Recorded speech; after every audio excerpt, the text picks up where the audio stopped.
Well, hello. Hey. We are here. Oh, hold on. Back. Oh my God. We are here. We are back. Before we even begin the 5th episode of Headlocks and Handoffs, we have to thank our sponsors. We have such a great new facility. We have a nice table. There's nice TV. But what's on the TV? Anthony, It's our what's on the podcast. TV? By the way, we really can't reveal where we are. We'll just say we're at Parts Unknown. Parts unknown. Parts Unknown. I So like it. we would like to welcome you to our new podcast facility, live here in Long Island, New York. I thought it was Parts Unknown. Parts Unknown. We have here our nice little setup. We're here together for the first time. We're going to try this out a little bit. We have our TV in the background where we have our Headlocks and Handoff podcast YouTube channel where you can subscribe. Just press the button, like a couple of our videos, view a couple of our videos, help us make a little extra cash. We don't know if you can hear that, but there's a large dog running around upstairs. He's guarding the door so no one comes down. She is too. So Parts unknown for a reason. You can't get in here. So watch our videos, make some comments, suggest any sort of topics you want us to discuss. And any questions for us? Yes, Obviously, we're here to answer. of course. Who else would be? Right, for sure. It is. It is called Headlocks and Handoffs for a reason because we kind of go back and forth with a running tailored episode to a wrestling episode, and on each of them, it kind of will say that headlocks or handoffs, so you know which one you were looking for. So if you're a runner, you check out the one that says handoffs, and then dip into the wrestling side. And for all the wrestling fans, you're looking for the headlocks, but also dip into the running side with handoffs just in case. We want to make the running one just as popular as the wrestling one. As much as we know our wrestling, we do know a lot about running as well. Some may not be as interested in that, but that's our passion. That's what we love to do. We love to run. We love to coach. We love to watch wrestling. We love to talk about it. And this is why we're here to bring you guys, the viewers at home, some entertainment while we discuss things that you may remember, stuff that might interest you to check out later on WWE Network or on the YouTube channel where you can pretty much find everything. And again, remember, we're not getting paid to say all this stuff, but we just are doing this for fun. So again, check us out. Make sure you tell all your friends and like us. And just in case you forget what you're watching, a beautiful picture of the both of us at an event. I don't remember how many years ago, but probably 10. It could be at least 10 years ago. Going to say that I was at Nassau Coliseum. But was it Nassau or was it Madison Square? What wasn't when? Was that when we went up to Providence that year? No. Providence was the other one. Oh, right. Yeah, that's the other one. Yeah, That's another story. we discussed that on handoffs, not on headlocks. You guys will hear that. Yeah, right. The Providence story will come out, just not tonight. I want to say that was like the Memorial Day weekend one, because we are in shorts and t-shirts, pretty warm out. True. Because I also remember us going up to Westchester to go get tickets. Yes. And coming back, but our third party that was supposed to come with us is not in the picture with us. Correct. That who shall not be named. Because he's from Parts Unknown. Exactly. Yes. Actually, you're wearing the mask of a gentleman wrestler who is from Parts Unknown. But the Westchester story, that'll be for another episode too. Of course, that's a good story. That's a great one. That could be a mix. Ooh. Because it was a handoffs first into the headlock. Yes, that's true. So you'll hear about that. You'll hear about Providence. You'll hear about everything. Just not tonight, though. Just not tonight. Tonight we have something extra special.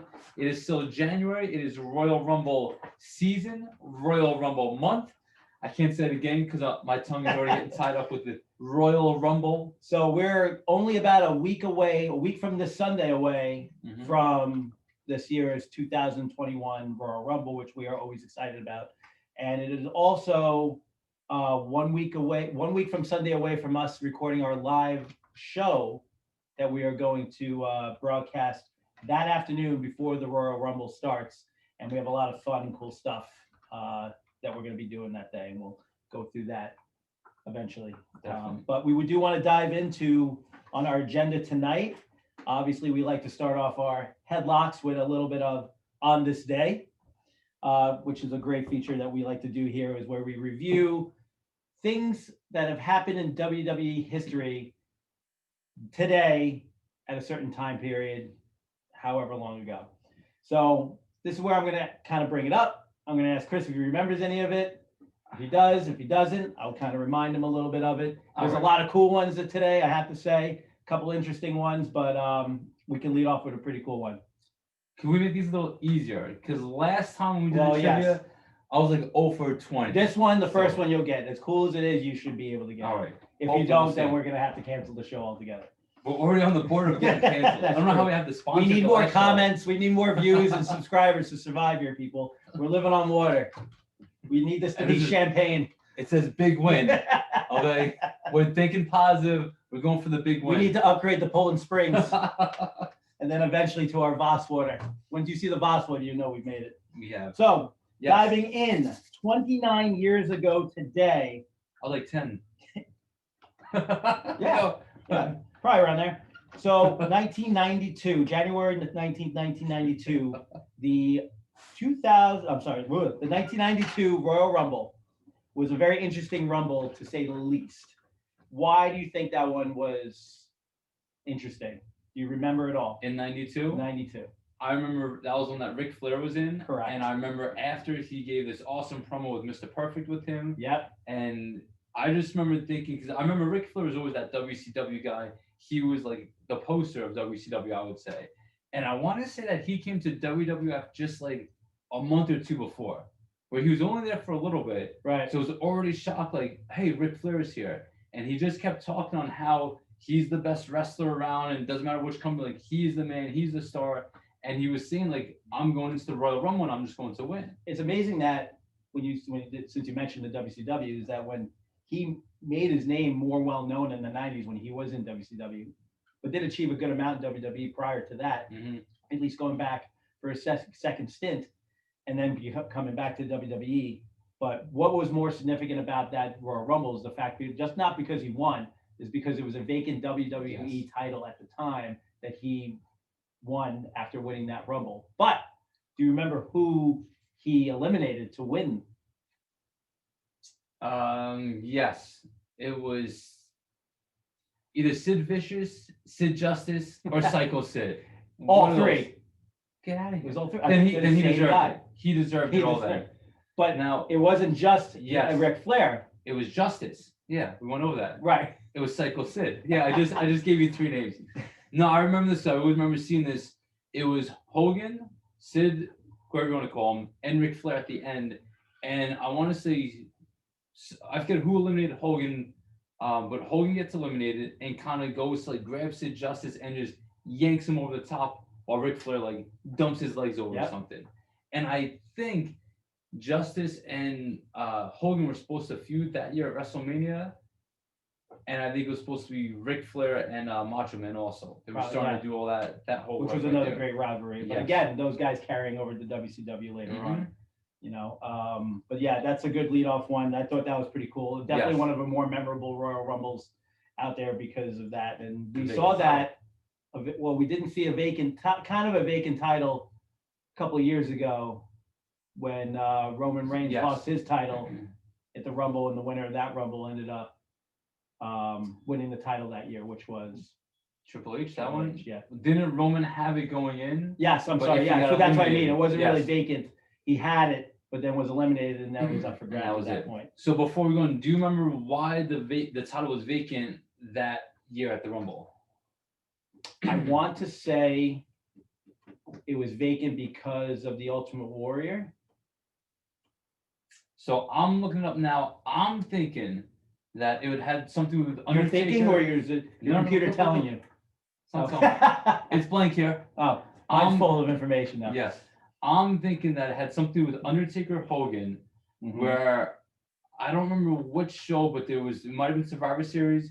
Taker beat Hogan, and then it was like this Tuesday in Texas, which was really just a couple of days after. Right. And I want to say Jack Tunney, the stand-in WWF president, said something like, because of Taker cheating, Hogan, he still lost the match, but he wasn't going to give it the belt, but Hogan doesn't get to keep it. I think it was something strange like that. So here it is. Prior to the event, it was announced the winner of the Royal Rumble would win the vacant WWF Championship belt, which had been stripped from Hulk Hogan, correct? After 2 controversial title switches between Hogan and The Undertaker, also correct. First of it, you got the Texas, the Tuesday at Texas, and the one before that was their match at 1991 Survivor Series. So what's the rushes? Okay. Yes, which was also the debut of The Undertaker. No. He debuted in a Survivor Series matchup. So Hogan wasn't wrestling Taker. 90. Oh, I'm sorry, 1990. Sorry. Wow. We should just get canceled. I'm gonna cancel this. That was bad. That was a bad move on my Let's try part. to be back on the same page. I'm gonna edit that one completely out. It's gonna be like, and in 1991, the horrible voiceover. We should just do this dubbed at this point. Just edit everything out and just.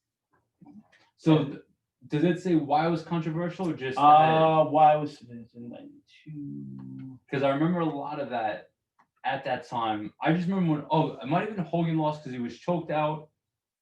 Because I feel like I just remember seeing. I'll read it word for word. However, due to copious amounts of outside interference from multiple parties, the result was disputed, leading WWF President Jack Tunney to declare the belt vacant. Okay. All right. So we got it. We're moving on now. Let's do it. So, okay, now we move on to 23 years ago, January 19th, 1998. All right, so this was the night after on Raw is War, where the Rumble champion of that year, who was? What was the year again? 1998. Stone Cold? Stone Cold. I missed that last time. I got now. But Stone Cold's that's first or second win. I think it's his second. Because the year before, he did win, but then didn't end up challenging for the championship that year. The year he cheated? The year he cheated. Yes, okay. Because he ended up going against Bret Hart in that submission match that just completely put him over the top there. Which is crazy to say, like that Stone Cold's like one of his main like popular matches that really put him over the edge as one of the big guys of the company was a submission match of sorts that would of abilities that he's not quite known for at all. Yes, which is pretty cool. But that night on Raw, Stone Cold, who won that year, was going on to face Shawn Michaels at WrestleMania and came face to face with. He came face to face with one of the most dangerous people in the world. We were all laughing. This person has probably one of the funniest voices. He has the most bizarre tattoos on his face. He has been in movies such as The Hangover. I don't know if it's the whole series, but this man has been all over. He's the baddest man on the planet. At 19 years old, he was the boxing heavyweight champion. Sure was. Was 19. Not 18, right? Anyway, He was like barely 18. If you haven't figured it out yet, then you need to watch something else. Because that was like some really good clues there, right? He was Mike Tyson. Which it's a good laugh. Mike Tyson, if you're watching, don't harm us, okay? Yes. It's a boiler room match coming up. So Mike Tyson was on Raw that year because he was then going to be announced as the enforcer at WrestleMania that year for the Shawn Michaels and Stone Cold match, which was pretty cool back then because he still had some popularity to him. Yeah. Definitely was a nice twist of storyline as WrestleMania approaches and then how WrestleMania ended up ultimately at the end there. So he was the enforcer and the referee. Yes. Yes. So referee by default. And from what I remember, a pretty quick count. Yeah, oh yeah. But don't matter. Unfortunately, me being a big Stone Cold fan, and I know you being a very big he sucker punched HBK. Listen. HBK was saying, hey, that's a really fast count. Like, oh, fast count, boom, punch me in the face. I mean, that was uncalled for. I gotta say. Well, we can't go back now. Not much of an enforcer, huh? Sorry, Mike. So, and then a couple other ones that, I will call them honorable mentions. Maybe not as big time as the other ones. So we have 18 years ago, January 19, 2003, was the year of WrestleMania 19 at Safeco Field, Yes. which was the big main event that year, which was one of the best matches I probably have ever seen in at WrestleMania. The winner being Brock Lesnar, who eliminated The Undertaker to win the Royal Rumble that year to challenge Kurt Angle at WrestleMania that year, which, like I said, was a huge matchup, especially for a young guy like Brock Lesnar back then. You look at him now, but Jesus. like stuff he was doing then, winning titles so young. I don't remember how old he was, but definitely very young. Very young. Very young. Coming out of, I think he was just coming out of the then the WWE training Training facility, Yeah. training camp. it's not even that the why am I Like performance center. yeah, not the performance center. They're like sister fed. And I can't think of it off the top of my head. I'm sure. OVW. Yes, Ohio OVW. Valley Wrestling. I'm sure Jimmy's gonna give me crap tonight for not remembering that. That's all right. You know, Jimmy, leave a comment on there and let me know. An appropriate one. Yes. Thank So you. Lesnar, I'm pretty sure it came from the same year as Batista, Orton, and Cena at OVW. Yep. Like those four guys were just incredible. So It's amazing cool. to see that, like, those all, well, obviously John Cena, future Hall of Famer, Randy Orton was definitely a Hall of Famer. mhm. Batista, another is he a yeah, From Evolution. Evolution. Probably is. Probably will be. I'm- He'll probably be one. Probably, Eventually yeah. he will be. He's had done quite a bit, I and think one of his friends kind of runs the place. probably. So I think he'll be I okay. think he'll be all right. You know, and obviously Brock Lesnar currently, who people love and hate, but I mean, I still love He's- watching him wrestle, despite how long he wrestles for, or Yeah. how long he doesn't, how long he leaves and then comes back. He's a star attraction. Yeah. People will watch when he comes back, I feel. Absolutely. So, and then we have the final one that we wanted to mention, which was 12 years ago on the 19th of January, 2009, when Randy Orton confronts Mr. McMahon and Stephanie McMahon on Monday Night Raw, where with McMahon demanding that Orton apologizes, or he would or terminate his position in the company. And McMahon was about to fire Orton when Orton then attacks him, and then gives him the, attacks him with and punted him in the head. And let him out yes.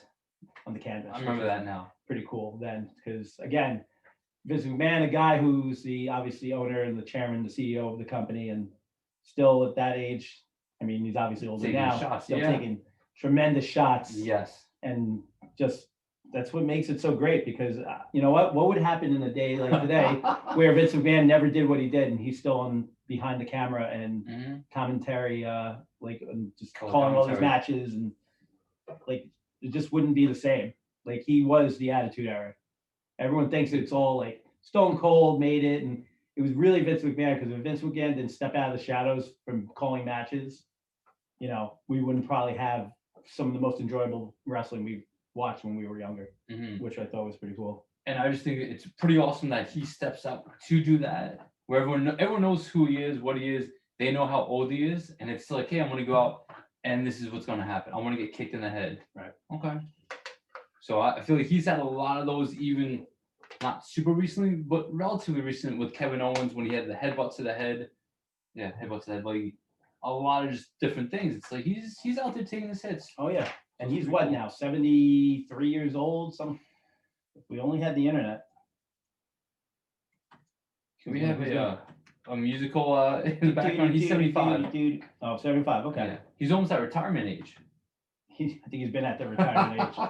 I'm pretty sure a lot of people want him to go, but Yes. you can love or again, another guy you can love or hate, but if it wasn't for him, we wouldn't have anything we would be Mhm. watching, any product that we'd be watching today, especially how popular it's gotten, and still is for that matter. Yeah, it's still going. Yep. It's going really strong. So that's on this day. And now we are going to dive into what we were very excited to talk about last time. We're not doing Providence. Providence we're gonna save. I know we Okay. keep saying that we're gonna talk about Providence, but it's Gotta- just not the right time Not for yet, it. it's No, not yet. it's not the right time. This is the right time for our wrestling debuts. Meaning, we're gonna talk about the times when I and Coach Mamone actually had our hands in some sort of wrestling match in reality. And we're not talking about let's plug in the PlayStation and we'll play a little WWE, or we'll play a little No Mercy, or No Mercy was a great game. Superstars. On N64. Oh, we could have a whole show about video games. Let me write that one down. That's a good one. Wrestling. I just remember a Nintendo, games. regular Nintendo wrestling games on there, and then the arcade game. I was just gonna say that. Haven't we played that before? We did. When We found we it. were out in Oregon, Oregon. right? Yeah, Yes. Oregon. Another great story. Let's hear about Oregon another Yeah. time. Oregon will probably come before Providence, so just Maybe. We'll see. It might. hang tight. It might. So we're talking real wrestling. We're talking bumps. We're talking punches. We're talking spots. We're talking theme music. We're talking live audience. Well, more him than me. Just our experience in that sport. I think we'll save the best for last because you have a much bigger resume when it comes to actual wrestling because you still do it. I do not. Mine was very short-lived. I remember when we graduated high school, one of my good friends, my friend Dan Barry, who is also another professional wrestler, still is now, very well-known wrestler, was just getting his career started back then, and we had a friend, or he had a friend for that matter, who lived up in Suffolk County, and had its own wrestling ring in the backyard. So you would watch all this stuff about backyard wrestling and stuff like that, and you see some wild stuff. It wasn't really like that because I probably wouldn't have gotten involved with stuff like that, but I started out helping out, setting up the ring, just kind of helping out with like equipment and stuff for the backyard. And I ended up becoming a referee. Referee's a pretty simple job if you look at it, right? You just kind of go in, you learn. Seems easy. Yeah, it seems easy, but Yeah. it wasn't really that easy. You learn the ropes, you learn you have to learn the counts, you got to learn where to be at the right spots, who's doing what, who's going to win. If you're going to take a bump, if you're in these matches and it's just as, dangerous as if you were an actual wrestler in the match. And I remember being back there, putting on the striped shirt and, refereeing a couple of matches here and there. I was getting okay, not doing so bad. And then the next one of these random weekends when we were doing them every weekend for a while. And my friend came up to me and said, "Hey, we need guys for this Royal Rumble we're going to start." I'm like, "All right, that's cool." I'm like, "You need me to referee?" He's like, "No, we need you in it." I'm like, "Okay." I've never done the wrestling part, right? I got the referee part down, which is fine, but that obviously was my extent of me being in the ring. So I spent a couple of days learning how to take hits, how to take punches, how to give the punches, how to fall, which, by the way, taking a bump on the ring floor is way more painful than you think. It is brutal. It is very brutal. If you're not doing it the right way, your neck, your head, your back, it's bad. I remember trying it out a few times and I was sore for days. It was awful. So the following weekend, I made my wrestling debut and my retirement match all the same. I was known as the Flying Hawaiian for obvious reasons. It's a good name. I also had flaming blonde hair then, and I had puka shell necklaces when I was in college. Listen, these were early 2000s were a weird time. Wrestling, right? Yeah, wrestling. That's all. That's the name of this episode. So, wrestling, right? Question mark? Maybe we should change it. Headlocks and handoffs. Wrestling. Wrestling. Right. All right. So I was entered in the match. I don't even remember what number I was. I was definitely one of the earlier ones because I ended up refereeing the rest of the Royal Rumble that day. And I came in. I remember my theme song was "Prayers" by Disturbed. If I think that's right. I think it's "Prayers" by Disturbed. And I thought it was the coolest entrance music. I came running in. I slide into the ring. Got a couple of hits on my friend Dan, and then he threw me to the corner. And then I will never forget, he whispered in my ear, he said, "I'm going to chop you." Oh. And I'm like, okay. And he pulled up my shirt and he chopped me, not once, but twice, for good measure, and then threw me over the top rope, and then I hit the floor. So my wrestling career began and ended probably within 15 seconds of that match, in which case I walked my way to the backstage, put on my referee outfit and went back out there, and that was the end for me. So I gotta say a few things on that. Congratulations, by the way, Oh, on your thank you. 15 seconds of fame. Great. As Worth all the pain. awesome. As the referee part, I think a lot of people don't see the value in it. But if you have a bad ref, it can screw up a whole match. So a lot of people, they will look at him like, oh, this ref, like he's not doing anything. That's basically a good ref. You almost want to pretend, or you almost don't want to see the ref in the match because they're just working so well with the wrestlers and staying out of the way. Right. Otherwise, it's like, oh, look, this ref is totally in the wrong position. The referee's not even looking. He's doing this, he's doing that, or she's doing that. And it's like, this guy. It's a lot to know. Yeah. And I watch, like, when we get to your story, obviously, and I've watched referees in your federation do all that stuff. And, we watch it on TV and everything. You need to know what's going on, or sometimes they don't know all the time. That's why they wear the radio in their ear, so they know what's going on. So for them to always try and keep an eye on what's going on, as well as stuff that's going on the outside, especially Royal Rumble referees and stuff like that. Mm-hmm. I mean, we watched plenty of Royal Rumbles where referees missed. Oh, yeah. Just talking about Stone Cold. Of course, they missed that one. You missed Stone Cold being thrown out of the ring, coming back in and winning the whole thing. Mm-hmm. You missed British Bulldog and Lex Luger going down at the same time. You definitely know one of them. Could you run that? I don't think I've heard you on this side. What'd I say? British Bulldog and Lex Luger going over the top rope at the Royal Rumble. In 94, right? Correct. What'd I say? I don't think I gave a year. It was Bret Hart and Lex Luger in 94. Oh, God. It was Shawn Michaels and British Bulldog the year before 93. That's what it was. Where Bulldog sent HBK over. He's hanging on by one hand, skinning the cat. Came back up. Bulldog was in the corner celebrating. And his music was playing. And Yeah. then Shawn Michaels went and hit him over the top rope for his first win. Yes. So. Wow. Yeah. I don't know what it is with me tonight.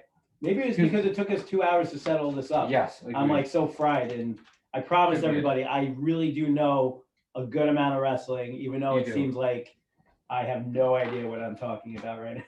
Because I think a lot of the stuff that I've watched, I remember really well. Right. And I feel like those mid-90s were like my big years of watching. I agree. And I know a lot of that stuff. And like I think we discussed it in one of the first episodes, is that I like more of the mid to late 90s stuff than the early 90s to like right when Lex Luger and Bret Hart won that Royal Rumble. British Bulldog. Yeah, British Bulldog. In my mind it was. I felt so bad for that guy.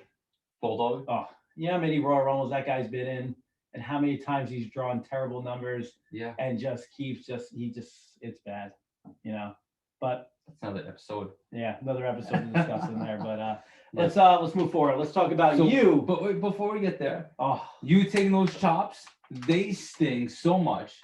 They are not fun to take. It's not a matter of practicing them. Like, they will hurt basically no matter what. Oh yeah. And then also you're talking about taking the bumps.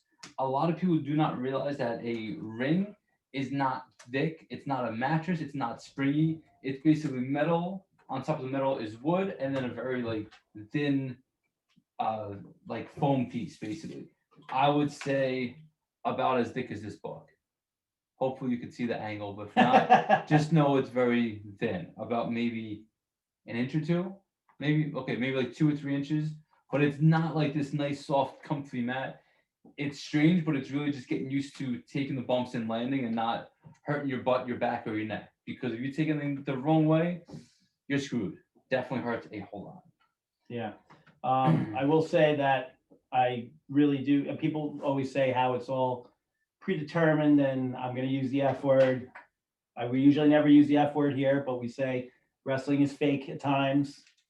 But once you're in it, and I know I have a very short career of being in it, and I don't have the wherewithal of knowing everything about being in the ring, but just being in it for a short amount of time, it's real. It's as real as it can get. The outcome might be determined or predetermined, but everything inside that ring is so real and it hurts. And if you do not do it the right way, and we've seen, and Oh, yeah. unfortunately, I've seen people get very hurt from doing it. It's not very good. It gets scary. So then moving on to something fun still. My debut, it was actually just over 4 years ago in January at the end of the month, and it was actually at a Royal Rumble match. I had a triple threat match earlier on the card and then the Royal Rumble after. But before we get to the match, the name Coach Mamone, because we do coach, the guys that I were training with, I was not looking at as Coach Mamone at all. And the guys that go, like, they knew I coached, just started calling me Coach. Coach this, coach that, Coach Urine, Coach Europe, Coach this. Oh, I mean, that's a lot easier than say, hey, Chris Mamone, can you come over here? Chris Hey. Mamone? Whose story is this? I'm sorry. It's okay. No, I know. But that's why it's like just saying coach, it's just much It's easier. funny because even nowadays, just you even being outside the ring, out of the ring and just doing your own thing. And I just hear people just saying coach in the way of you being the professional wrestler, Yes. not, hey, coach, like the track coach.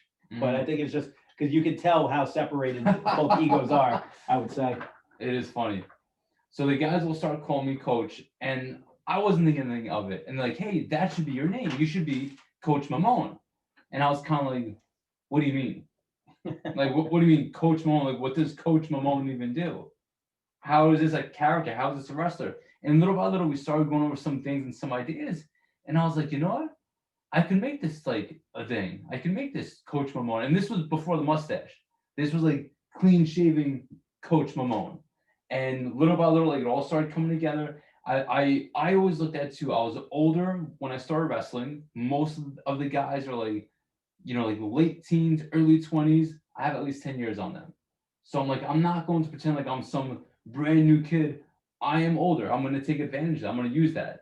So you do have more knowledge based on that too, like yes. different things. Like, of course. Yeah, yes. They might have a couple more years of actual wrestling under their belt, but you have more knowledge, which I think, in my opinion, definitely kind of helps you surpass that. Okay, I'm the new guy. I'm just, I'm a bottom of the totem pole, like where you can actually establish yourself and use the knowledge of what you see and learned and actually use it for what you can do. Yeah, no, definitely.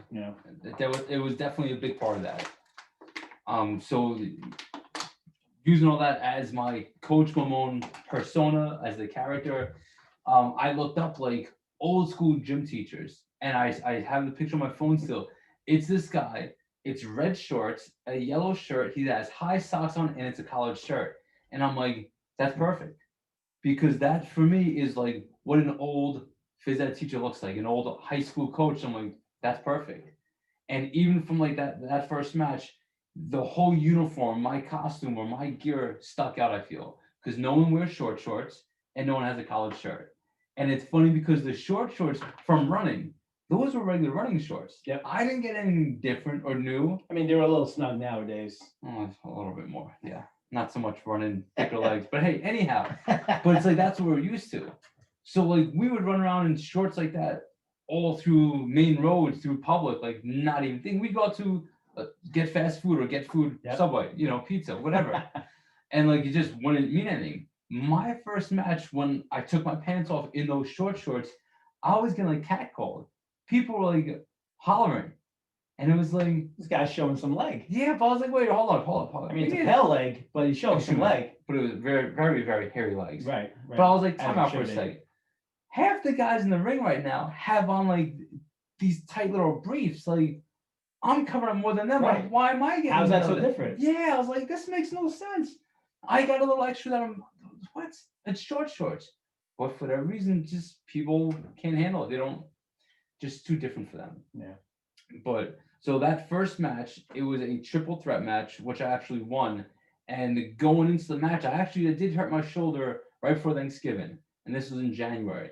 And I kind of like feigned an injury late in the match, got rid of one guy, and then got the pin. And I just remember thinking, so going in, I was working heel that night. But I had a lot of people that showed up that I wasn't even expecting there. And like my music hit, which is Center Field. Right. Okay. It's I once again went for like an old school kind of rock song, has the word coach. Which is perfect for you, by the way. Oh, exactly. Because it always reminds me of sports. Yeah. It reminds me of Major League. Yes. Was it Major League? I wouldn't say Major League, but it's cool. You could think of it as Major League.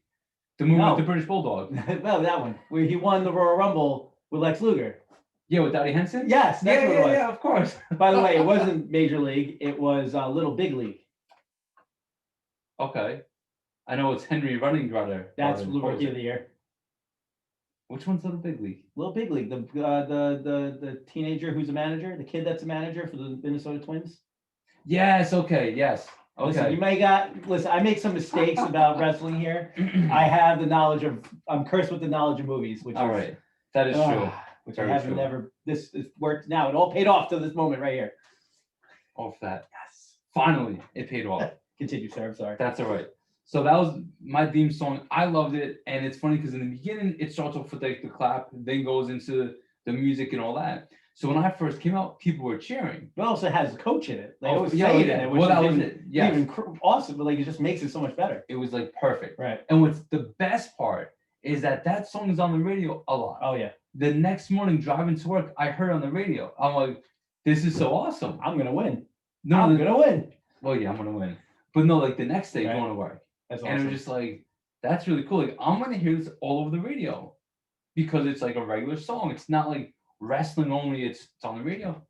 That's pretty cool. They're playing my theme song on the radio. Maybe if we do trivia here and we do WWE theme songs, we'll throw that in there and see if anyone can guess the theme. Okay. All right. I like Even though it. we told everybody already, but That's all right. We'll see who's paying attention. But so the triple threat went well. I won the match, loving it after.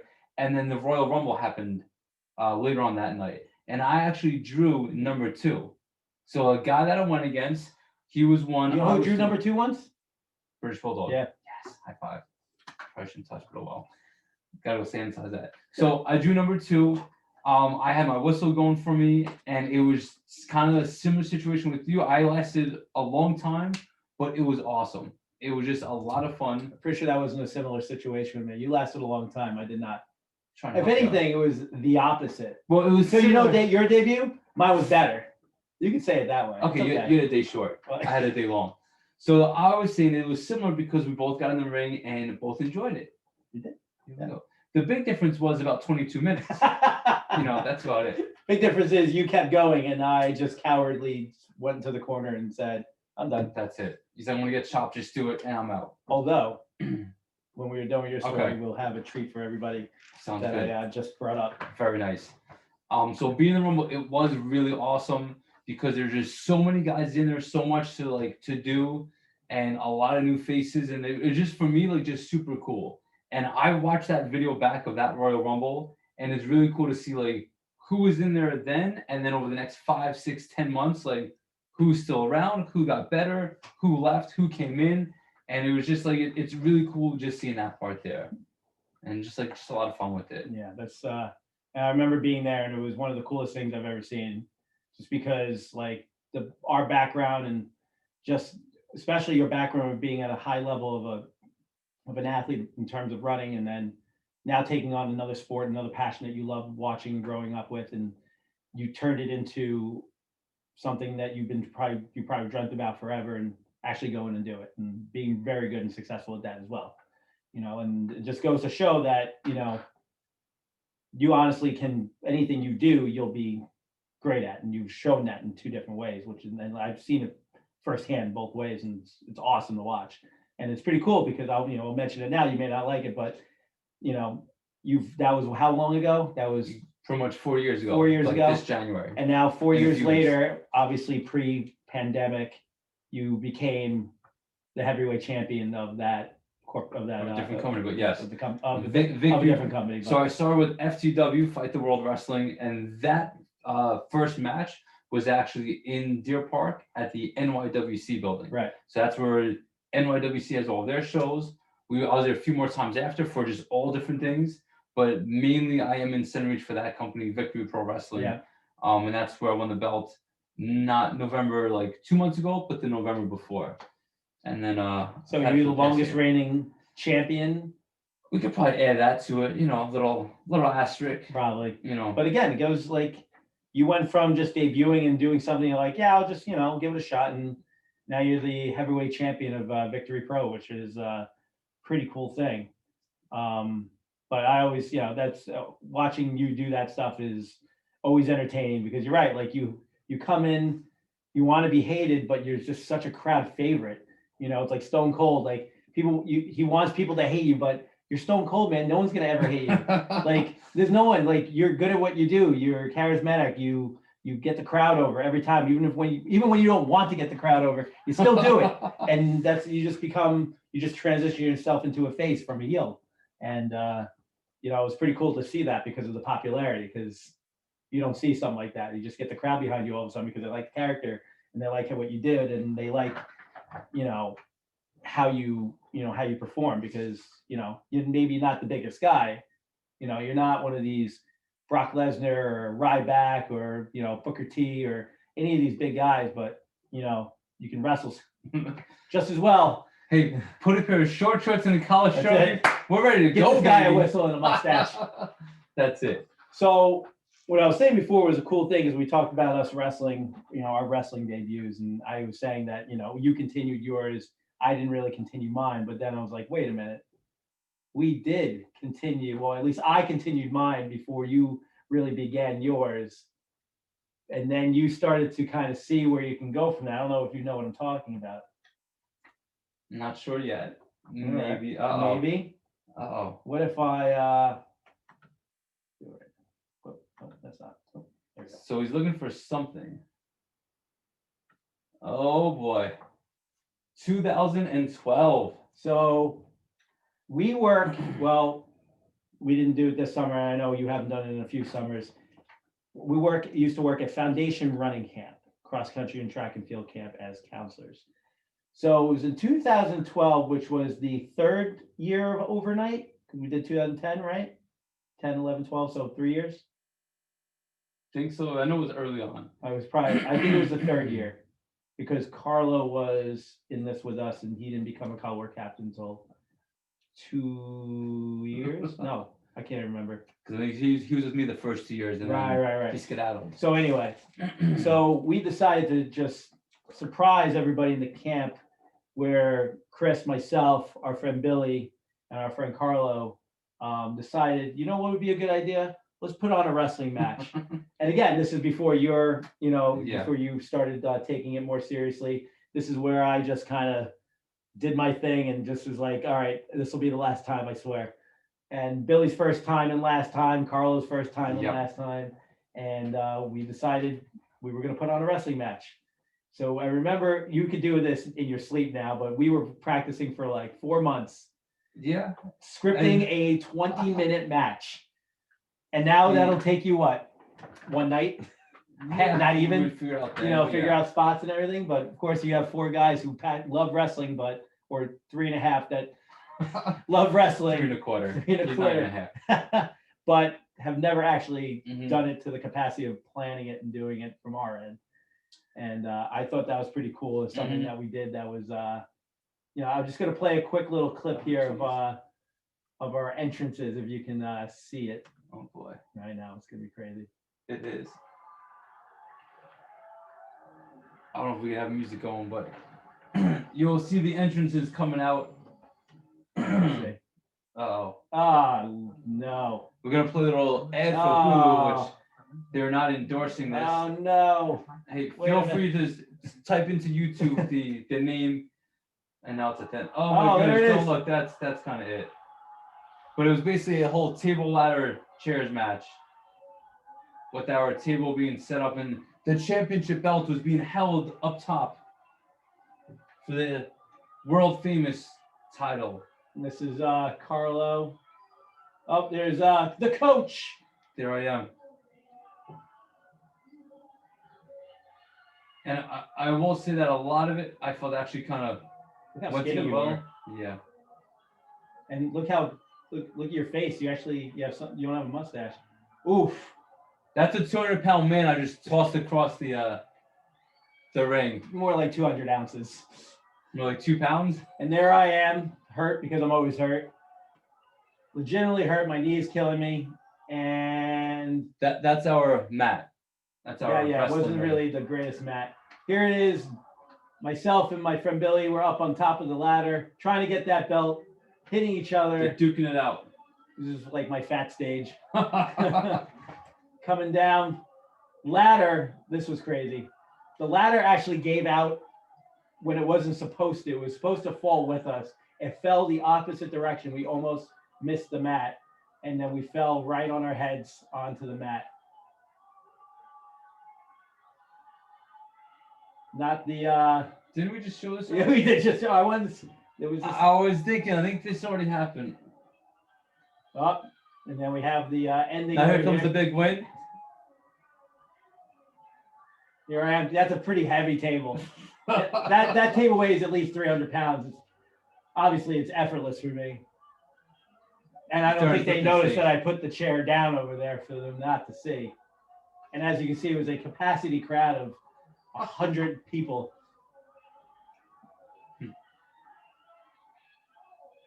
Acting is exquisite in this thing. Look at that. Look at these. Look at these punches. Oh. Up. Big thumbs down. Pushing over the ladder. That gets me every time. Not that you fell with grace, it's that you literally launched yourselves off the. It's the way you shoved us. Oh well, well. It was the way you just like shoved us right off with good big chest press. This again was my fat stage. I had a mohawk. It's a very low time in my life. It was all for the show. But it was all for the show. Yes. So as Anthony was talking about those punches before, as we were practicing, I kind of hit Billy right in the nose, and he was bleeding a whole lot, and we had to like. Chair right to the back of the head. And onto some sort of bench. We won't watch yet because, you know. That's it. None of us at this table win the match, so we don't want to watch. So Right. just exit out, close it. Nothing else to see here. We're good. Yep. All right. Nice. So that was a nice little thing that we did once that I still think to this day it went pretty well. I thought it definitely did. You know, and when you were bringing up before, you said that, you know, you pretty much broke Billy's nose. Yeah. Like when we were practicing, and you know, we were obviously none of us really knew what We're we not were trained doing. at all. Yeah, yeah, we weren't. We were just, oh, that looks cool. We should try that. You know, I remember the spot that we were supposed to do where you were supposed to pick up Carlo Yeah, I was just thinking. and drop him on top of me and drop him on my chest, where it wouldn't be as bad. Because obviously Carlo's not that big, so it wouldn't really hurt as much. But that's still, Carlo. That's the guy that I launched 20 feet almost off the mat.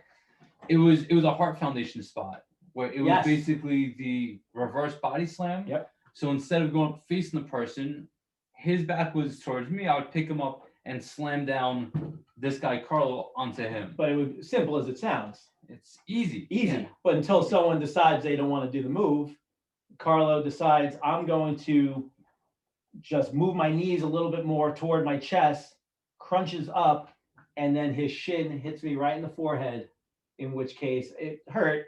And then I also had a nice gash and was bleeding quite a bit from my my head. I remember it was like, what do we do? What do we do? We go to the hospital? Like, no, nope, just go to the hospital. Let's go to Walgreens and we'll go get the butterfly bandages. I don't need stitches. I probably should have gotten stitches. Yeah. I still have the scar to this day. Yeah. But it was worth it. Yeah. It was totally worth it because not only did I get hurt practicing, but I also got hurt in the match because that's just how life works. That's how it is. But that was definitely fun. Yeah. And like I said, really no training for that at all. Nope. Just having some fun out there. But now you have professional Coach Ramon now, and you can look that over and you're probably sitting there like, wow, that really sucks. You know, you guys are terrible. Me? I at least took the time to get better. What did you guys do? You all got worse since then. That's a highlight. Jeez, that's the top of your career. Maybe, you know, maybe one day we'll the 10-year reunion. Yeah. That's actually next year. Yeah, we can bring walkers with us Jeez. out to the net and stuff. Oh my God. How about one more question before we wrap it up then? Wrap it up? Yeah. Oh. Before What are we you finish, before we end. Okay. And is it what we were talking about? Yeah. That's what I was getting into. I thought you were ending it right there. No. I don't even know where we're at in terms of time, but at this point, it's gonna end at time's 54 irrelevant minutes. at this point. Yeah. And parts unknown. Parts unknown. There is no time. Right here. Only a parts watch. unknown. Long Island, New York. Yes. So obviously, being that we are still in Royal Rumble season, like we always mention, and we wanted to always touch on something that has to do with the Rumble every week when we do this. So we came up with a pretty cool topic, I'd say, and it was pretty much what you think is one of the most memorable winners of any of the Royal Rumbles, 90s, 2000s, 2010s, whatever. What stood out the most, and who really had a cool story of how they got there, how they won, and what happened at WrestleMania that year, which I think is pretty cool because there's a lot of cool stories out there. There's a lot of cool storylines as to these characters and building them up from, people that never really had a chance, or people you thought would never really go as far as headlining a WrestleMania or winning a Royal Rumble or being in matches with all the future Hall of Famers as it was. So you want to go first? Because you were excited before. Yes, you're gonna still wait. Okay, You tell I'm us gonna go yours first. first. All right. Yes. So I thought what was pretty cool, one of the best winners, I thought, in my opinion, and I know this is probably a kind of a controversial opinion, but Chris Benoit was I loved Chris Benoit growing up. I loved him in WCW, and then when he came in WWE, I thought he was just incredible. He was such a good technical wrestler, very intimidating, small guy, but very technical wrestler. Thought it was really, really, really good, great character. So he won the 2003 Royal Rumble that year, and he drew number 1. And the cool thing about that, leading up to that, was the fact that he had to win a handicap match to get into the Rumble. Like he wasn't not good enough to just, all right, I'll declare my entrance into the Royal Rumble that year. No, you have to wrestle this match. You have to wrestle in to get in. And what it's going to be, and what it was a handicap match. It was Benoit and Cena against the full-blooded Italians, which I think was, well, I know it was Nunzio, Chuck Palumbo, Yeah. and the last guy escapes me. That was, I just had it up before. I know, yeah, like you said, we were going over it before. Nope. You got it, because I can't figure this whole thing going back and forth is not helping me right now. I know. Little Guido. Did you say him already? Well, that was somebody, but we're talking the actual 3. It was no, it wasn't him. Chuck Palumbo, Nunzio. It's not gonna be. Keep on going. I'll bring it up. So it was Cena, Chris Benoit, and they won the match. And then Paul Heyman told Benoit that he was going to be number 1. So he already put him in a really terrible spot to even just be in the Rumble.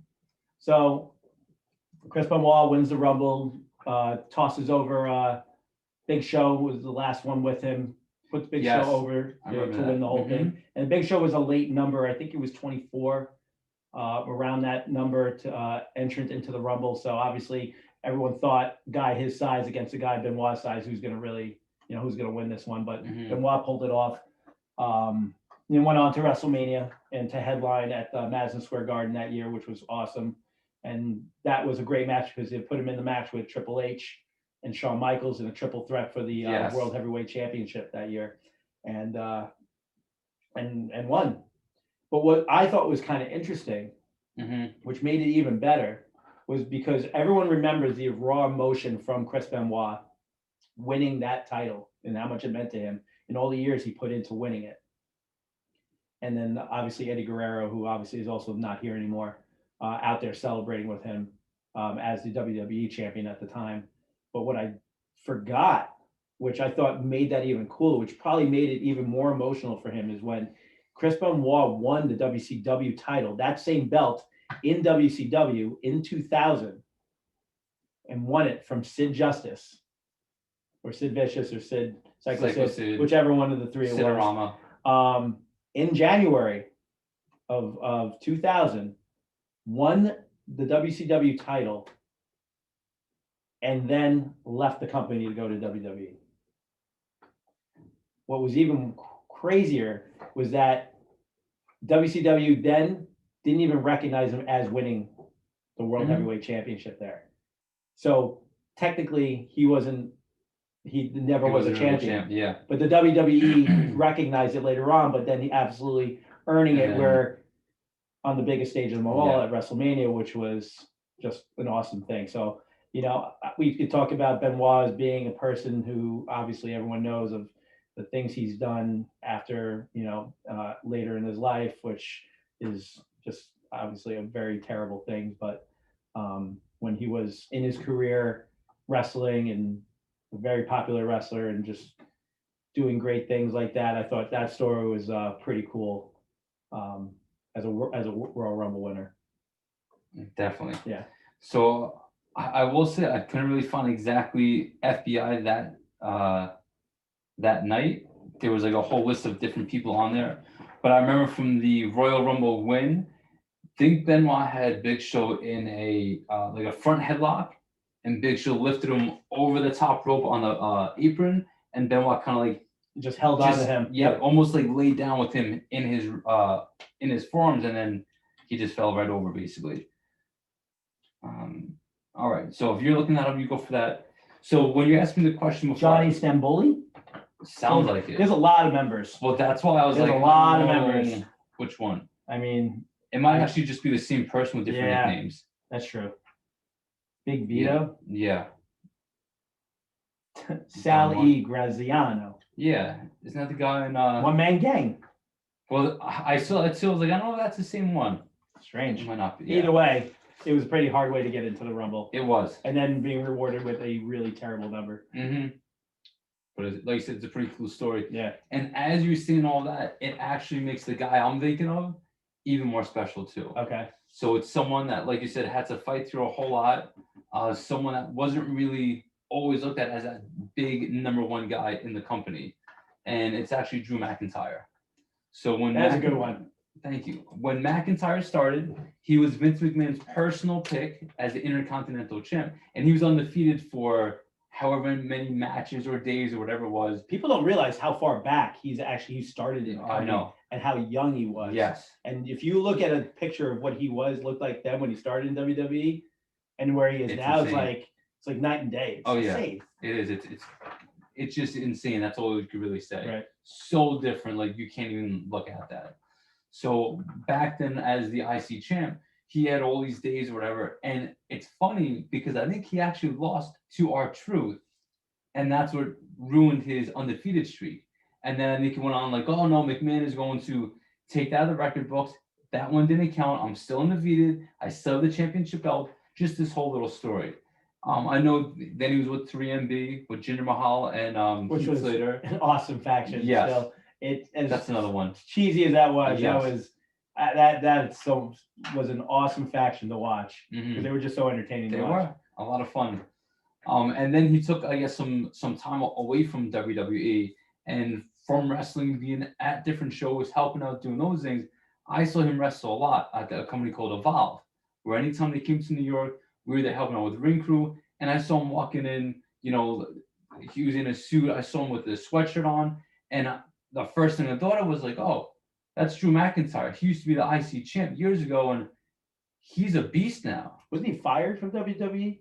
I don't know if he's fired or what happened. I can't remember. I remember watching because I think he has like a sort of documentary on the network, Mm-hmm. and I can't remember. I thought he was fired. Something was going on that he was in like not in a good place anymore or something like that, and that's why he left. See it, yeah. Something like that.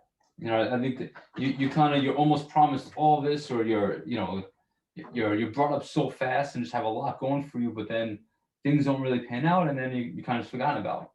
That's really it. So it might have been a lot of different things going on. Right. But so from seeing him at a bunch of different shows, seeing his promos, just seeing him out there, it was just like, this guy's a beast. Like he's gonna be big. Like he's gonna be this great big star. So when he came back, I was pulling from him all the time. Where it's like I've seen him up close, like right in front of me. I only hope for the best from him. And then seeing him kind of keep getting more and more crowd support and just everything escalating up, just thought it was so super cool. He just changed his whole character Yes. altogether, and Mhm. obviously his body type obviously was a lot bigger. Yeah. And the fact Insane. that like, which was even better, was that when he came back, he wasn't on the main roster right away, Mhm. because a lot of these guys That's that it too. come from other